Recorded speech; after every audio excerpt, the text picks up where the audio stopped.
Pourquoi les pays africains n'arrivent pas à se développer? À cette question, on pourrait répondre la corruption, les crises sanitaires, les guerres, les lourdes dettes et bien d'autres. Mais quand certains s'arrêtent à une liste interminable de problèmes, d'autres cherchent activement des solutions. C'est le cas d'Ellen Johnson Sirleaf, ex-présidente du Libéria et la première femme démocratiquement élue chef d'un État africain. Aujourd'hui, nous nous plongeons un court instant dans l'histoire de celle qui est passée de présidente à inspiration pour les femmes d'Afrique et du monde entier. Ellen Johnson Sirleaf, la Dame de fer d'Afrique. Ellen Eugenia Johnson est née à Monrovia au Libéria le 29 octobre 1938. Elle est la fille de Jamal Carney Johnson, un politicien libérien au Congrès national et l'un des premiers à venir d'un groupe ethnique indigène. Le Libéria des années 30 est un pays où populations autochtones appelées les Bushmen sont en conflit avec les Freemen, des anciens esclaves venant des États-Unis, qui y ont formé une élite politique et économique. Les autochtones, qui étaient encore soumis à des travaux forcés, étaient également exclus de la vie politique, car le droit de vote était réservé aux plus aisés jusqu'en 1945, où le suffrage universel est enfin appliqué au sein du pays. Universel est à nuancer, car les femmes ne purent voter qu'en 1951. Alors que durant les années 60, le pays avait profité d'une croissance économique importante grâce à l'exploitation de minerais de fer, dans les années 70, le clivage politique entre les Américo-libériens et les autochtones s'accentue, et le niveau de corruption est de plus en plus haut. C'est dans ce contexte qu'apparaît pour la première fois sur le devant de la scène politique Ellen Johnson Sirleaf. Revenue des États-Unis après y avoir obtenu un bachelor en économie à la Madison Business College et un master en administration publique de la prestigieuse université de Harvard. Que ce soit en tant que secrétaire d'État aux finances en 1972 ou en tant que ministre des Finances en 1979, elle a toujours pensé à l'économie du pays, notamment en dénonçant la faible implication des entreprises étrangères dans celle-ci. Tout changea le 12 avril 1980, car à cette date, Samuel Doe, un ancien sergent, prend le pouvoir par un coup d'État. Il ordonne l'exécution du président en fonction William Tolbert et de nombreux politiciens libériens. Madame Johnson est épargnée et quitte le pays en novembre de la même année après avoir publiquement critiqué le gouvernement de Samuel Doe. Elle va, au cours de son exil, travailler pour la Banque mondiale et pour la Citibank, une banque américaine de niveau international, avant de se présenter en tant que candidate aux élections législatives au Libéria en 1985. En plus d'essuyer une défaite à ces élections, elle est emprisonnée, puis libérée à plusieurs reprises, et voit son pays sombrer en quelques années dans 2 guerres civiles sanglantes. Le bilan social de ces guerres est douloureux. De 1989 à 2003, environ 250 000 personnes perdent la vie et plus d'1 million sont déplacées. Pour un pays d'une population d'à peine 2,5 millions, ces pertes sont lourdes.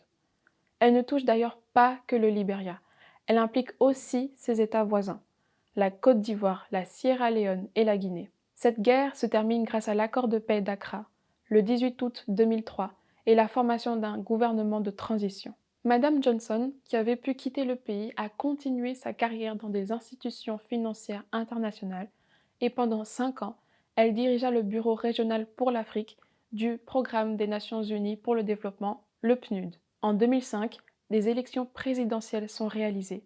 Elle s'y présente et elle est finalement élue. Elle devient la première femme à être élue présidente d'un pays africain. Diriger un pays seulement 3 ans après 2 guerres civiles n'est pas une tâche facile. C'est pourquoi Ellen Johnson Sirleaf s'est empressée de s'attaquer au problème qui pesait lourdement sur le Libéria, sa dette. En 2007, la dette nationale s'élève à 4,9 milliards de dollars. Elle s'était aggravée au cours des 14 années de guerre et rendait le redressement du pays difficile, voire quasiment impossible. Et ça, Ellen Johnson le savait.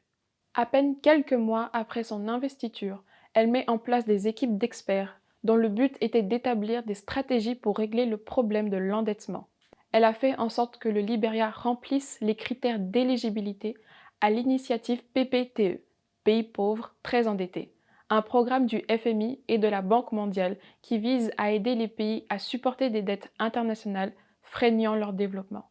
Ellen Johnson Sirleaf, qui avait travaillé par le passé dans ces institutions, connaissait très bien leur fonctionnement. Et avec son expérience, elle a pu donner naissance à un changement lent, mais durable. Grâce aux efforts combinés des équipes, des organisations et de la présidente, des réformes sont mises en place. La qualité de l'éducation est améliorée, la protection sociale est renforcée et la stratégie de réduction de la pauvreté du Libéria est approuvée. C'est un critère important pour être éligible aux aides internationales. Le pays reçoit aussi l'aide des États-Unis et du G8 via le Club de Paris, qui annule progressivement la dette du Libéria. En 2010, le pays avait pu racheter sa dette avec le soutien financier de la Banque mondiale, du FMI et de la Banque africaine de développement, alors que cette dette avait été réduite de 97%. Le cas du Libéria prouve qu'en s'associant avec des personnes qualifiées, et avec un plan d'action bien élaboré, un pays largement endetté peut se libérer de cette énorme charge. Aujourd'hui, quand on parle de crise sanitaire, on pense souvent au Covid. Dans la pensée collective, il s'agit du virus de notre ère. C'est pourquoi on l'a si souvent comparé à la peste bubonique. Cependant, il ne faudrait pas oublier la menace sanitaire que représentait le virus Ebola. Au début de l'année 2014, le Libéria compte ses premiers cas de mort dus à cette maladie. Dans certains quartiers défavorisés de Monrovia, capitale du pays, des émeutes éclatent à cause du manque d'encadrement sanitaire. Dans les hôpitaux, le personnel soignant meurt en contractant lui-même le virus. Même une fois morts, les porteurs de la maladie restent très contagieux, et ce pendant plusieurs jours, ce qui ajoute le problème de la gestion des cadavres à cette crise. Malgré l'ajout d'unités de traitement, les établissements médicaux restaient saturés. Ellen Johnson Sirleaf, alors dans son second mandat, suscite l'aide internationale pour ralentir la propagation de l'Ebola. Elle admet que cette crise a mis en lumière les failles du système médical libérien. Les écoles sont fermées et les frontières avec certains pays le sont également. Le Libéria est, comme la Sierra Leone et la Guinée, gravement touché par le virus et voit sa croissance économique ralentie. Le virus Ebola avait fait en moins de 2 ans presque 11 000 morts en Afrique de l'Ouest. Avec l'aide de l'Organisation mondiale de la santé, le virus est ralenti au sein du pays, qui est déclaré exempt du virus depuis 2016. Encore une fois, Ellen Johnson Sirleaf a pu protéger son pays en haussant la voix devant la communauté internationale. Cette pandémie a servi de leçon au Libéria, qui s'en est souvenu des années plus tard, alors qu'il gérait un nouveau virus, le Covid-19. Si vous avez bien suivi cette vidéo, vous devez vous souvenir que le Libéria a longtemps été un pays corrompu.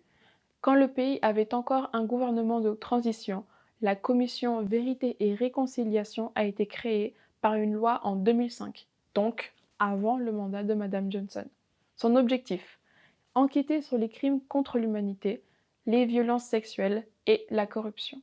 Dans un rapport publié par la commission en 2009, Ellen Johnson Sirleaf avait été mentionnée comme inéligible pour un second mandat.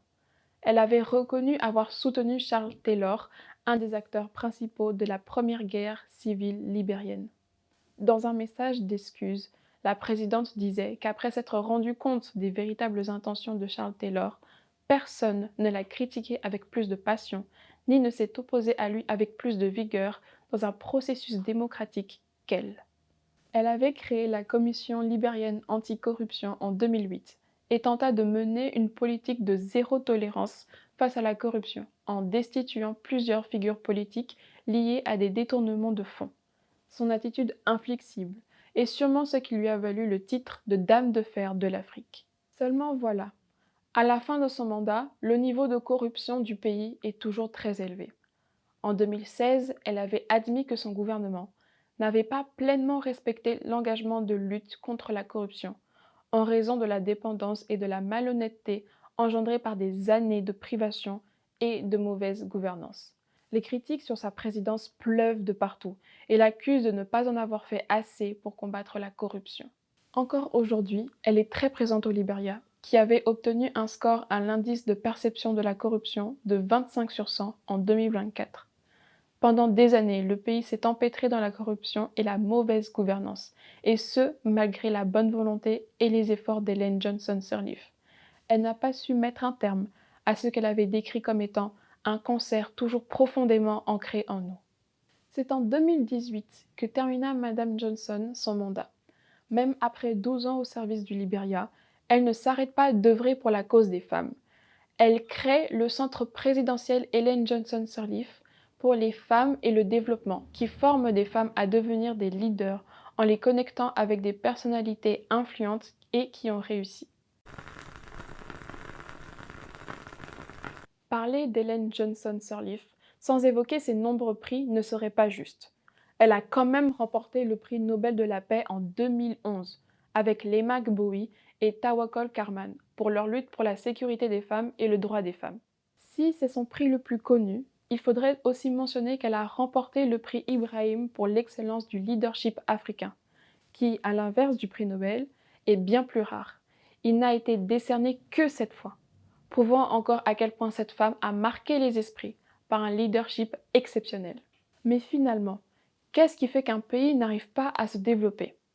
En regardant le cas du Libéria depuis les années 30 à aujourd'hui, il faut reconnaître que la réponse ne tient pas en une liste de problèmes isolés qu'il faudrait régler les uns après les autres, mais plutôt en un système qui rend les procédures de changement lentes et est criblé de dysfonctionnements dans ces États sans les malheureux héritiers. Ellen Johnson Sirleaf a démontré qu'un bon leadership était la clé du développement que réclament tant les Africains, et qu'avoir autour de soi des gens compétents qui comprennent les défis et la nécessité du développement d'un pays est primordial. Enfin, son exemple nous montre aussi que la communauté internationale a un rôle à jouer, que ces dettes colossales qui planent au-dessus des États en développement ne peuvent que restreindre leur champ d'action et qu'il est temps d'agir en conséquence. Pour terminer, je voudrais vous laisser sur ce qui fait le succès selon la Dame de fer d'Afrique. L'honnêteté, l'ardeur de travail et l'humilité. Si l'on peut combiner toutes ces valeurs et les incarner dans tout ce que nous entreprenons, je pense que cela mène à des succès importants. J'espère que cet épisode vous aura plu et inspiré. Et cette inspiration n'aurait pas eu lieu sans notre partenaire BAM TV, qui nous a mis à disposition ce studio audiovisuel. N'hésitez pas à liker, commenter et partager la vidéo. Activez la cloche des notifications et nos réseaux se trouvent en barre de description. C'était Océane Ngoy Moembo et le Madiba Club vous dit à la prochaine pour un nouveau destin.